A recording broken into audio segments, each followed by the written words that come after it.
In deep blue cities like Los Angeles, upscale stores like Gucci are apparently letting hundreds of thousands of dollars of handbags run out their doors.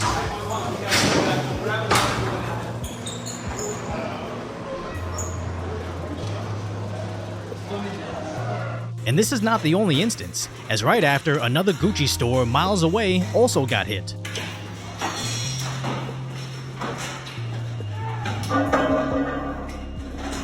And now these SoCal scums are evolving, as they are now using garbage bins to help carry out their garbage existence.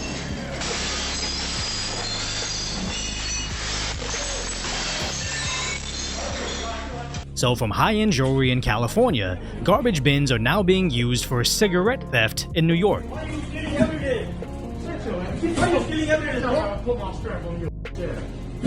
But it's nothing you can do. It's like they're not gonna do nothing. You just have to just claim you have insurance. You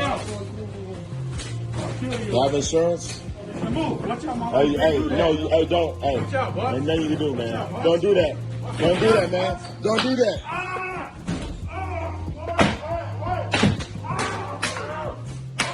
And how quickly did this guy go from, "You can't do anything about this, I'ma get my strap," to getting pummeled with a pipe in the back of a 7-Eleven for some cigarettes like a cheap lady of the evening? But the main thing that bothers me is, it's bad enough that the guy's robbing a small business with a trash can, but the so-called customer recording is not only under the impression that the shopkeepers should just accept that this is happening to them, but also that their insurance should cover it. It's like this NPC line that they were fed during the BLM riots, and they just parrot it as if 1, it justifies their victimhood, and 2, is actually the case when it comes to inventory losses and insurance. Compound that with the fact that insurance companies are actually leaving deep blue states like California.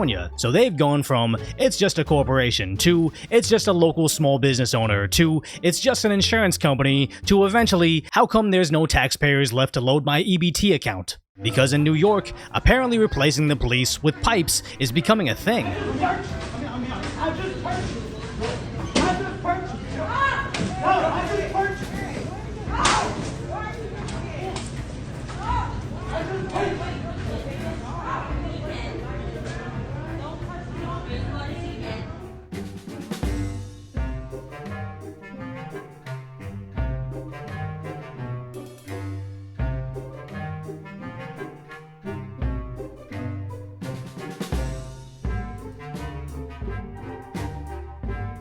Now, I for one enjoy the petty theft to piñata pipeline that's just naturally evolving in these progressive cities, but I do fear for the people that are just trying to protect their jobs, because idiots online will think, well, why do they care? It's just a corporation, not understanding that they do indeed shut down these huge stores due to rampant shoplifting, creating hundreds of unemployed people that wanted to work but now require government assistance. And when it gets so bad that a Target leaves your city, it doesn't get replaced by a local business that offers higher pay and employee equity. It becomes a Halloween store for a couple months, until that's abandoned, transients move in, and it reaches its final form as a fiery but mostly peaceful Target. So now that these employees are trying to save themselves from a future of food stamps, they risk actually visiting the only true socialist utopia, filled with free housing, free healthcare, and plenty of minority representation. I'm talking about prison. Because in New York, even if a worker is defending himself from literally being dragged into the street and beaten, you'll catch charges yourself. But if you notice in NYC, sometimes you get the book thrown at you, and sometimes you can commit an arguably worse crime, then get released without bail in a couple of days. It all depends on where you stand on the current Oppression Olympics tier chart. And what a terrible message for New York City to put out there. If you want to defend yourself in Manhattan, as a white man, you better be shouting, "Stop misgendering me." Now, I say that as an awful example, but I honestly wonder how that would change the mainstream media's coverage of the incident as to who they would need to side with. As previously, we saw stores trying to defend themselves from burglaries, as this shop in 2015 set up a mousetrap of sorts, where the burglar would be stuck inside as they tried to escape.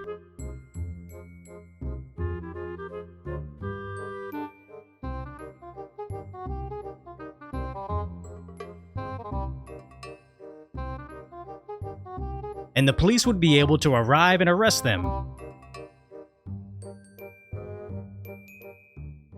Now, although this looks like a valid solution, there's two problems we have with this in 2023. One, it does you no good to capture criminals if the police will just cite and release them with no real consequences coming down the pipeline. And two, the liability of trapping someone like this is nuts. If he's stuck in there and there's a fire, or he suddenly gets a climate change induced heart attack, or he even injures himself trying to escape, you'll have attorneys lining up around the block trying to represent this poor misunderstood youth that got ensnared by this dehumanizing rat trap set up by this wealthy business owner. And again, I say that half jokingly, but honestly, that's where we are in society right now, as deep blue states are currently the most expensive places to live, but are increasingly becoming the most devoid of actual commerce. This. All the for lease signs. For lease, for lease. For lease. For lease.